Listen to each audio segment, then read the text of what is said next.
By God's mercy, we have been born anew to a living hope. Indeed, divine mercy describes the passion, death, and resurrection of our Lord Jesus Christ, which in turn gives birth to a living hope in resurrected and everlasting life.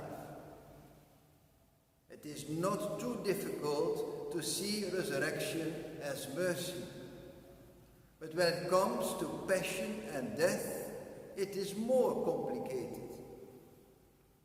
Passion and death are sacrifice. And sacrifice is the creative power at work in all new beginnings, as we have seen with the people of Israel. Their new life, the liberation from Egypt, came as a result of a sacrifice, namely the death of the firstborn in Egypt, and the blood of the lamb on their doorposts. The new beginning we are experiencing now was foreshadowed by this blood of the lamb and became reality through the sacrifice of Jesus, who shed his blood to liberate us from sin and death. Important to note that the new beginning we experience this Easter is not coming from the laws of nature, but comes from the hand of God, from God's mercy. Indeed, if God in his mercy broke our Lord in his passion and death, it was to form something new, the resurrection. And with this, a new beginning is established. It is the birth of a living hope. St. Faustina Kowalska, the Apostle of Divine Mercy, connects this living hope with divine mercy in one of her works as follows. She passed through what we call the dark night of the soul, the seemingly absence of God. And in her conversations with the merciful God, Jesus tells Sister Faustina, "O soul steeped in darkness, do not despair. All is not yet lost. Come and confide in your God, who is love and mercy." And Jesus calls out again, "My child, listen to the voice of your merciful Father." And Jesus calls to the soul a third time, but the soul remains deaf and blind, hardened and despairing. Then the mercy of God begins to exert itself, and without any cooperation from the soul, God grants it final grace. If this too is spurned, God will leave the soul in this self-chosen disposition for eternity. This grace emerges from the merciful heart of Jesus and gives the soul a special light by means of which the soul begins to understand the efforts of God.